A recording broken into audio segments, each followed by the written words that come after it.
தமிழ் பேசும் அனைத்து நல்லுள்ளங்களுக்கும் வணக்கம். இன்றைக்கி நம்ம கார்டனில் ஒரு ரோஸ் பெஸ்ட் பற்றி தான் பார்க்க போகிறோம். இந்த பூச்சியோட நேம் ரோஸ் சாஃப்ளை அப்படின்னு சொல்லுவாங்க.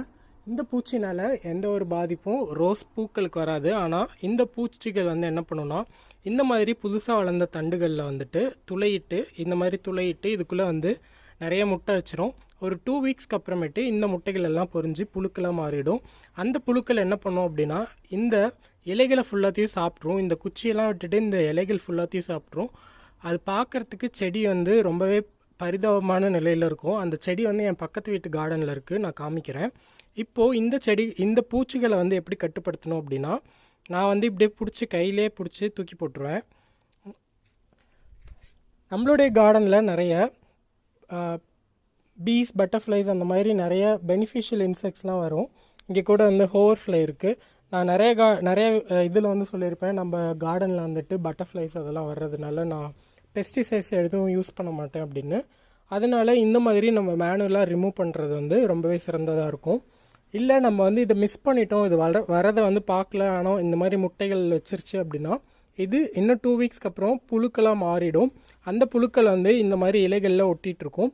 அப்போது அந்த புழுக்களை நம்ம ரிமூவ் பண்ணிட்டோம் அப்படின்னா இந்த மாதிரி டேமேஜ்லேருந்து நம்ம செடிகளை காப்பாற்றலாம். இப்போது நான் அந்த செடியை காமிக்கிறேன். என் பக்கத்து வீட்டு கார்டனில் இருக்க செடி எப்படி இருக்குன்னு காமிக்கிறேன் வாங்க. இது என் பக்கத்து வீட்டில் இருக்க கார்டன். புழுக்கள் சாப்பிட்டதுக்கப்புறம் இந்த மாதிரி தான் இருக்கும். செடிகள் பார்க்குறதுக்கே ரொம்ப பரிதாபமாக இருக்கும். இங்கே பாருங்கள், எல்லா இலைகளையுமே சாப்பிட்டு முடிச்சிருச்சு. இப்போ நான் காமிச்ச பூச்சிகள் சம்மர் டைமில் தான் அதிகமாக வரும், ஜூன், ஜூலை அந்த மாதிரி டைமில். ஸோ அப்பப்போ நம்மளோட செடிகளை நம்ம பார்த்துக்கிட்டோம் அப்படின்னா இந்த மாதிரி விஷயங்களை தவிர்க்கலாம். நான் சொன்ன அந்த புழு இருக்கு இல்லையா, இங்கே இருக்குது பாருங்கள், இந்த மாதிரி தான் சாப்பிட்றோம்.